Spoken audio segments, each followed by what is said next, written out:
Macmillan Audio presents The Ancient Nine, a novel by Ian K. Smith, read for you by Brad Sanders.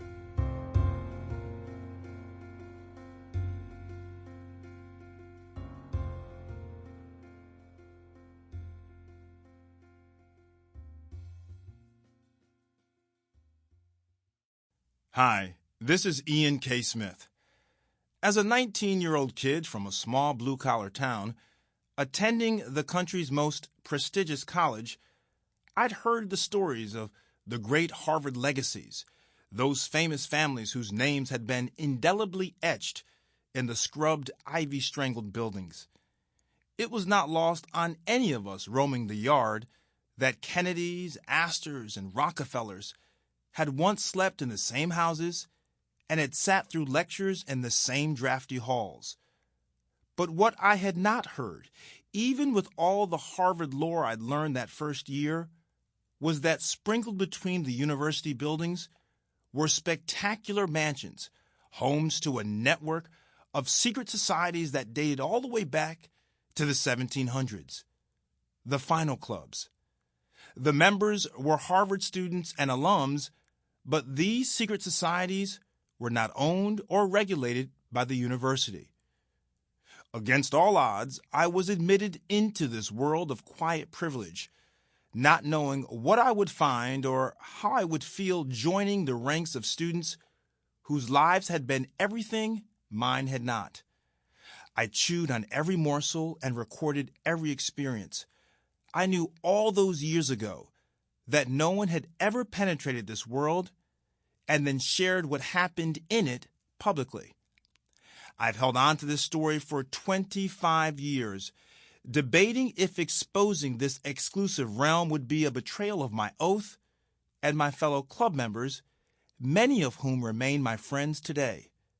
Finally, I realized that not sharing this story would be an even bigger betrayal to the thousands before me who looked like me and grew up like me, but were excluded, and the thousands after me who now might have a chance to glimpse this unique world of power and privilege. To Jordan R. Dan, class of 47 and still kicking, mentor, gentleman, scholar, humanitarian, uncle, industrious, a true man of Harvard. A bloodline couldn't make our bond any stronger. I thank you for all that you have been in my life and the unique blessing that you will always be. Dana Smith, class of 91, Fly Club. Jonathan Cardy, class of 91, Delphic Club. Kevin McFarland, class of 91, Fly Club. Ron Mitchell, class of 92, Delphic Club. Based on real events. Prologue. Halloween night, 1927. The Delphic Mansion, Cambridge, Massachusetts. Empty ropes clattered against flagpoles, and street signs flapped helplessly in the shadowy night. Two boys sneaked down a cobblestone path crowded with heavy bushes and enormous signs that warned against trespassing.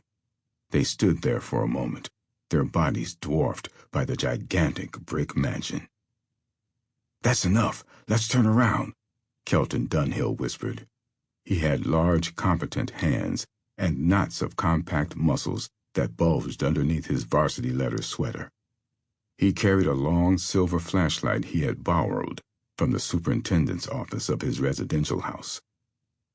"I'm going all the way," Erasmus Abbott said firmly. "I didn't come this far to chicken out. Just a few more minutes and we'll be inside."